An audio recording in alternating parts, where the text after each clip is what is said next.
Hey guys, in this video today I'm going to show you how to swap this half-screen audio unit to the nicer looking larger screen version that looks like this. And for reference, this is happening on the 2003 to 2006 Mercedes E-Class. So first off, we want to take a look at the swappable part numbers. So here is the part number of the old radio that I took out. And here is the new radio that I'm going to swap it in with, as well as the appropriate part number so you can look it up. First, we'll put the key in and set it to the second on position. That will allow us to move the gear selector. Now we're going to put the gear selector in neutral, open this wooden cover over here, and then pull up on this trim surrounding the gear shifter.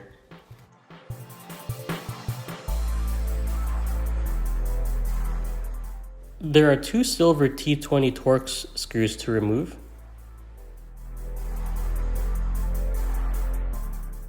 And that will allow us to remove the ashtray, which you do have to tug on it a little bit until it pulls out. I'm just going to leave it connected and place it on top of the passenger seat. There are two Torx screws up here, one on the left and one up here on the right.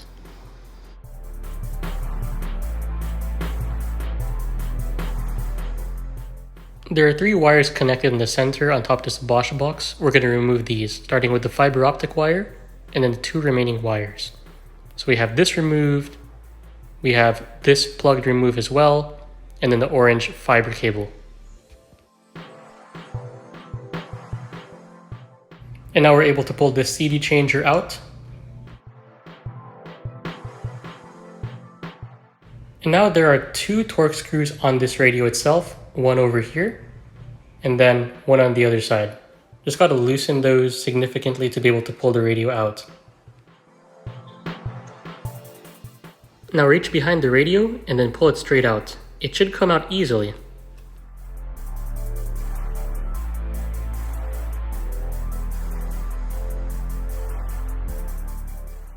And there will be a plug in the back that you'll have to remove.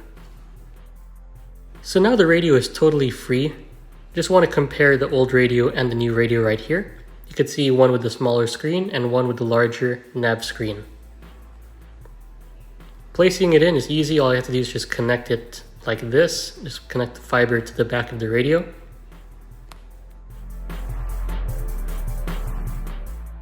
Place a new radio into position. Tighten the two Torx screws. Place the CD changer back into place.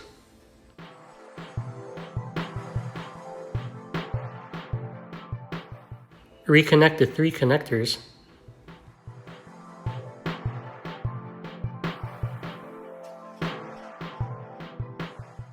Tighten up two Torx screws. Place the ashtray back into position.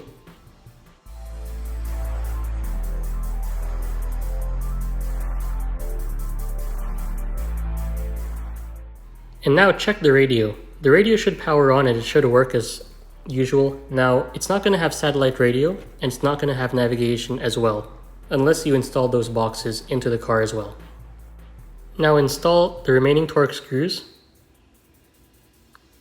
Slide the trim for the gear lever into place and then push it down.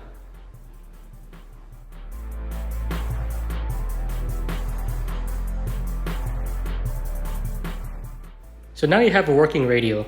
Please drop a like if this helped you out, comment down below with your thoughts, and I hope to see you in the next video. Goodbye.